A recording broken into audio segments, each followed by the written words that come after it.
Vamos a continuar con el tema de hepatitis E, para el cual nos va a hacer favor el doctor Juan Manuel Aldana, el Servicio de Gastroenterología del Hospital Civil de Guadalajara, Fray Antonio Vicano. Muchas gracias, doctor.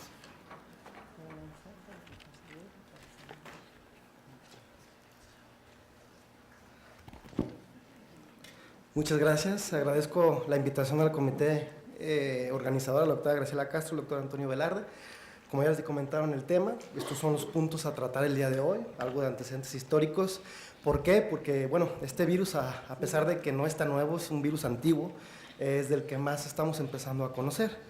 Todo empezó en los 70s, más o menos en el 78, en un valle de la India llamado Kashmir, donde 200 villas se vieron afectadas por una hepatitis aguda ictérica, afectando 5.200 pacientes y ocasionando 1.700 muertes.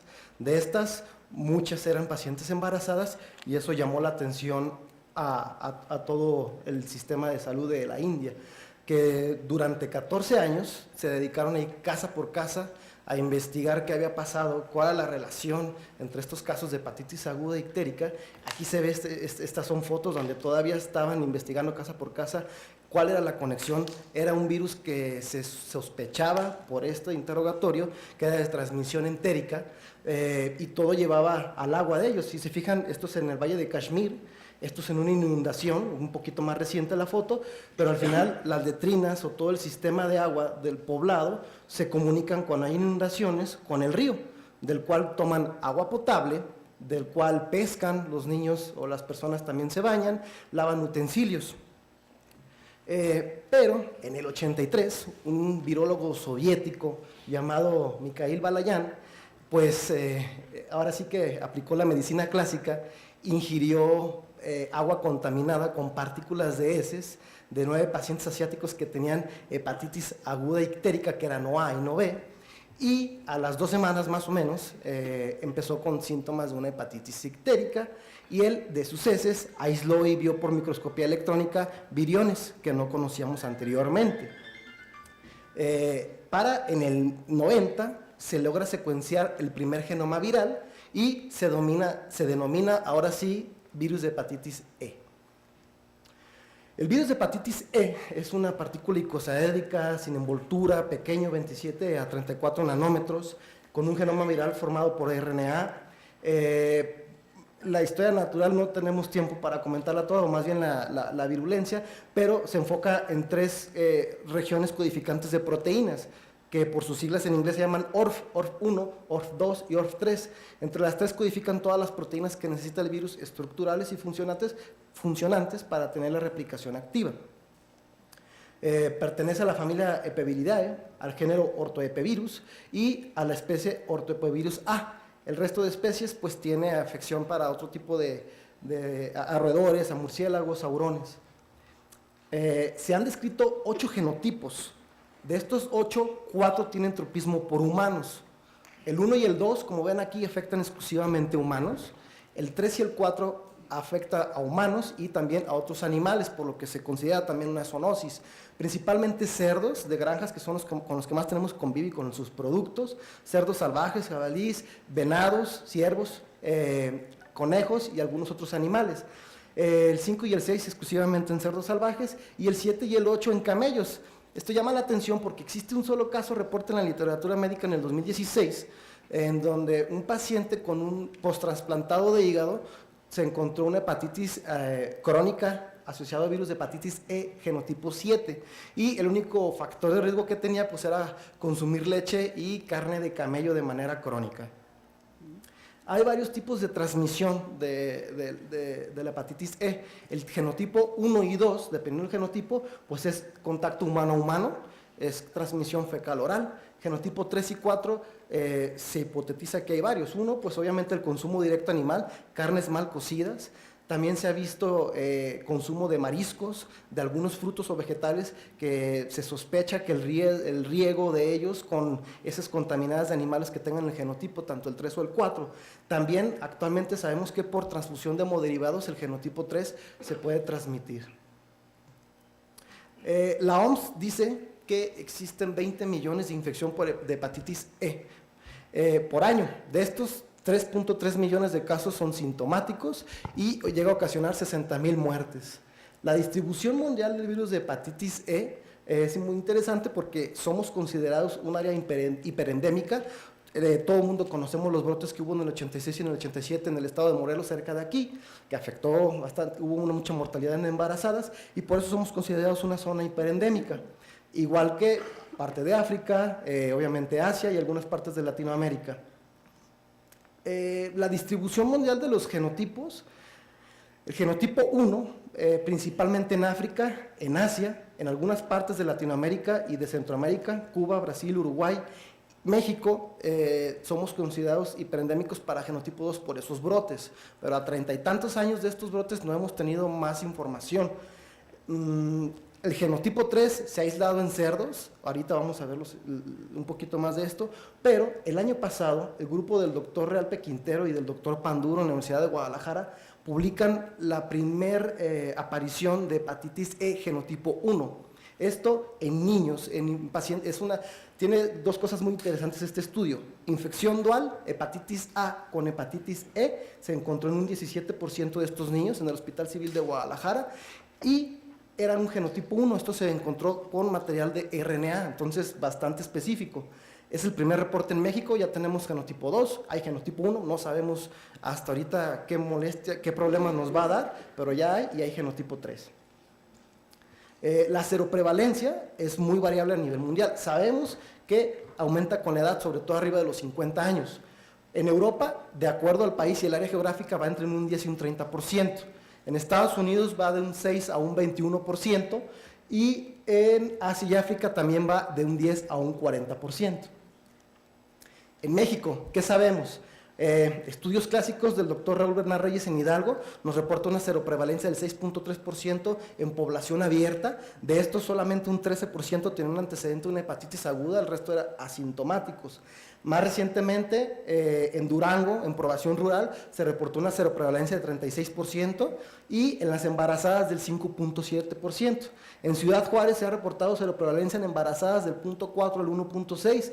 Los dos brotes que ya dijimos que son los clásicos por los que somos considerados zona hiperendémica, y probablemente el estudio mexicano que más pacientes incluye es uno reportado de aquí del siglo XXI, en el que incluyeron 3.500 pacientes con de todas las regiones de la República, y ellos reportaron una seroprevalencia del 10.5%.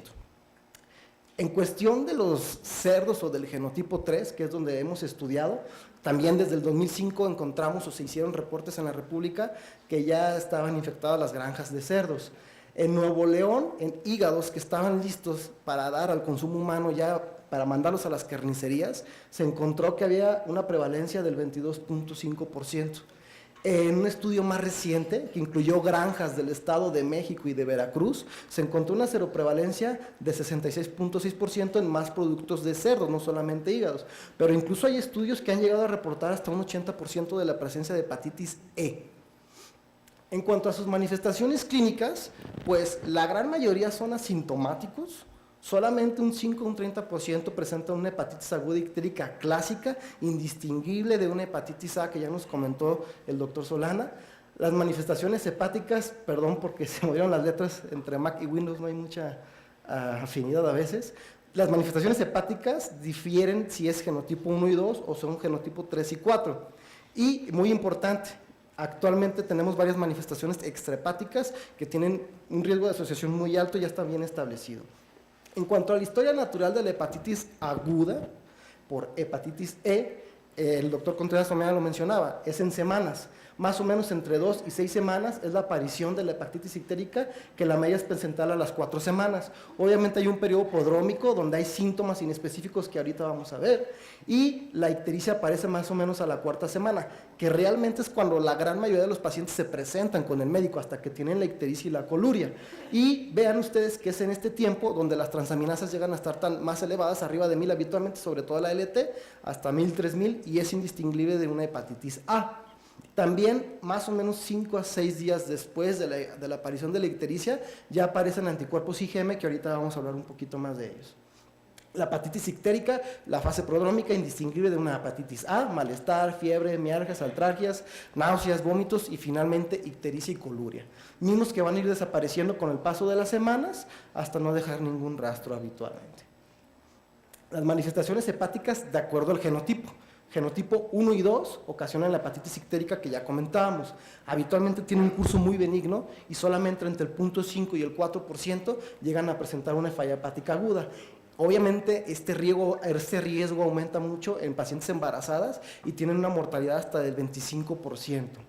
En el genotipo 3 y 4 es muy raro que presenten una hepatitis aguda. Recordemos casi todas son reportadas en Europa, en Estados Unidos, en países desarrollados, en Japón.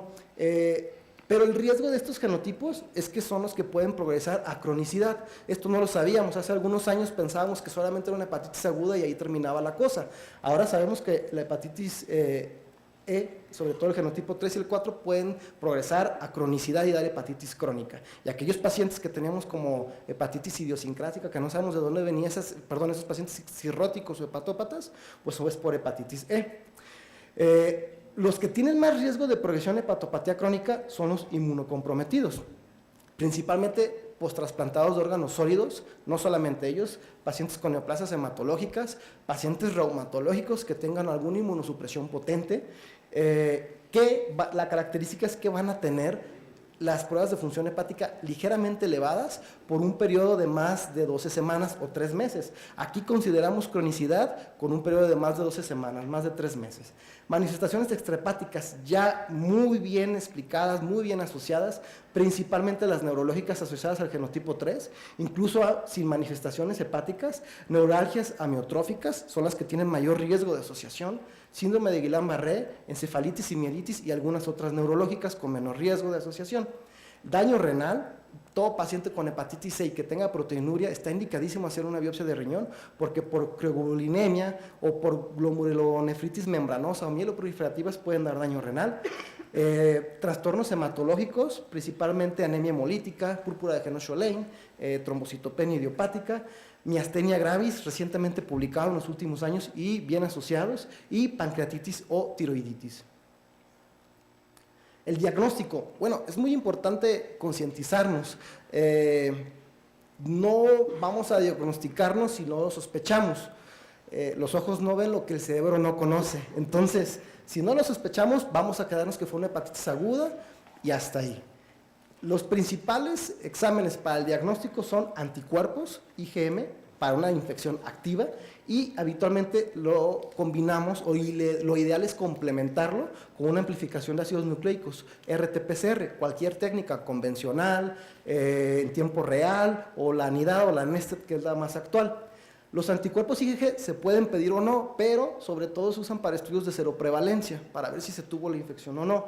Y anticuerpos IgA recientemente publicados ayudan para infección aguda, sobre todo en combinación con los IgM, pero tienen muchos falsos negativos para el genotipo 3, por lo que todavía no se pueden recomendar de manera abierta. Entonces, IgM y PCR es lo mejor, o la carga viral, para ver si tenemos infección activa. Hay otros estudios, han intentado hacer pruebas rápidas que detectan antígenos de hepatitis C con buena sensibilidad, buena especificidad, y probablemente en un futuro va a ser igual que con la hepatitis C, tener pruebas rápidas por hacer screening masivo a la población, a ver cuánto hay, pero hasta ahorita no se pueden recomendar por ninguna guía internacional ni por alguna asociación. Y pues esto pasó a la historia, ¿no? La microscopía electrónica lo hizo el doctor Balayán cuando lo descubrió, pero es muy caro y no nos aporta nada más. ¿En quién lo vamos a pedir o en quién lo vamos a sospechar? Pacientes con hepatitis aguda ictérica, somos una zona hiperendémica, entonces deberíamos de pedir serología a todos para hepatitis C. Pacientes con falla hepática aguda, debemos de pedir también serologías, en especial si están embarazadas por la alta mortalidad. En pacientes hepatópatas cirróticos crónicos descompensados, es ideal pedirle una serología para hepatitis E. Pacientes inmunodeprimidos con elevación de transaminasas, pacientes que transfundieron y que elevaron las transaminasas, pacientes con manifestaciones extrahepáticas puras, síndrome de Guillain-Barré, neuralgias, sospecha de hepatitis medicamentosa, siempre en el diferencial debe ir hepatitis E, antes de decir que un medicamento ocasionó esta elevación de transaminasas. esto lo van a ver en el documento, en el libro. Es un algoritmo que obviamente basado en las guías europeas y en otros artículos, pero lo que quiero, está un poco cargado, es que vean que dicotomizamos o dividimos dos grupos de pacientes, los inmunocompetentes y los inmunocomprometidos. A los dos hay que pedir serologías y valorar carga viral. Sin embargo, a los pacientes inmunocomprometidos, aunque salga negativa la serología, no se descarta la infección por hepatitis C, porque perfectamente ellos pueden presentar serologías negativas, de preferencia ahí directamente con ARN, o si sale negativa y por pruebas de amplificación de ácidos nucleicos. La intención de amplificar o de ver es para ver qué genotipo es el virus y para tener más información. Con los inmunocomprometidos es muy importante repetir la prueba de ARN, porque son los que tienen más riesgo de tener cronicidad o una hepatitis crónica.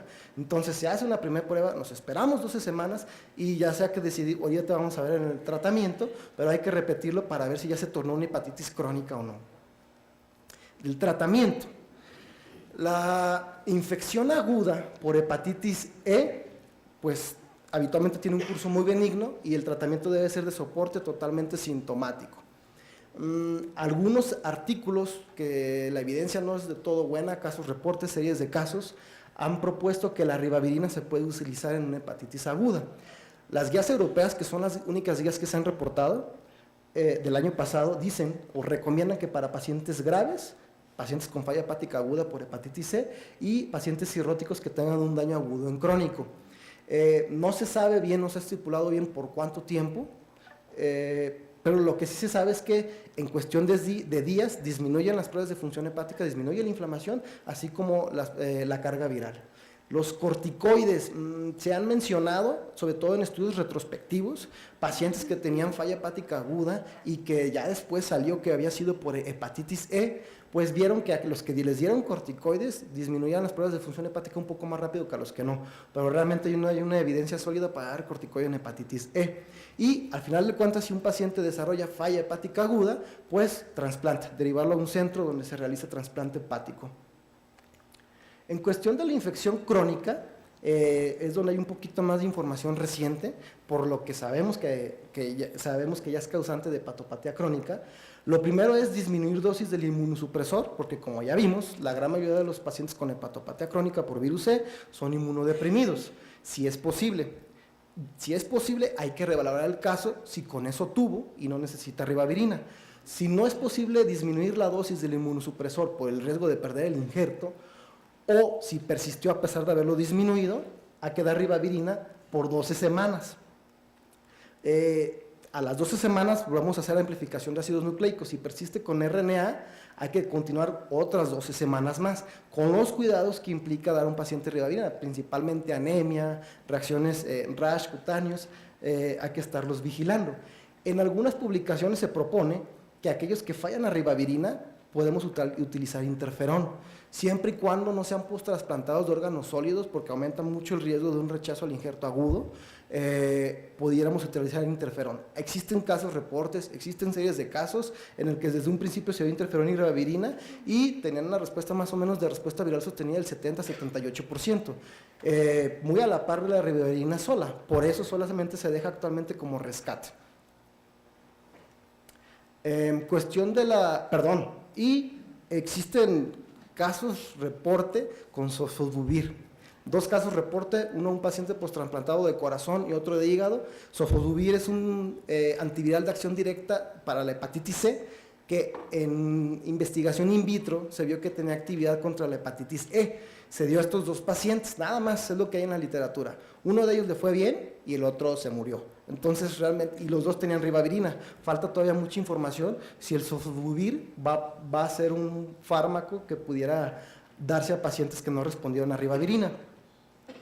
En la prevención, pues obviamente por la transmisión en los genotipos 1 y 2, mejorar las condiciones del agua potable, saneamiento de las zonas endémicas. En pacientes con riesgo para genotipo 3 y 4, es decir, aquellos inmunocomprometidos o hepatópatas crónicos, pues recomendarles que eviten consumo de carne mal cocida y mariscos. Se recomienda que mínimo estén a 70 grados centígrados cocidas por al menos 5 minutos y con eso el virus de hepatitis E tiene para ya no infectar. Existe desde 2011 una vacuna autorizada en China, con una efectividad del 97%. Pero esta vacuna está dirigida para los genotipos 1 y 2. No da una inmunidad total o para toda la vida, simplemente evita brotes, pero con eso es suficiente. Todavía está en periodo de aprobación por la FDA y para que se masifique a nivel internacional, pero en China desde el 2011 la utilizan y les ha ido muy bien. De hecho, China pasó de ser un país hiperendémico para el genotipo 1, actualmente solamente algo endémico para el genotipo 4. Ha mejorado mucho en esos aspectos. Como conclusiones, bueno, el virus de hepatitis C es una de las principales causas de hepatitis aguda en el mundo. Los países subdesarrollados somos endémicos o hiperendémicos para el genotipo 1 y el genotipo 2. Si no lo sospechamos, no lo vamos a diagnosticar, vamos a pensar que es una hepatitis A en nuestro medio. Las mujeres embarazadas son un foco de alarma por la alta mortalidad que presentan. Los países desarrollados son los que presentan genotipo 3 y 4, y estos genotipos, sobre todo pacientes inmunodeprimidos, son los que tienen mayor riesgo de evolucionar a una hepatopatía crónica y a tener manifestaciones extrahepáticas. México, pues, es considerado, como ya lo dijimos, un país hiperendémico, pero no desconocemos realmente la prevalencia real de nuestra población y sus potenciales riesgos.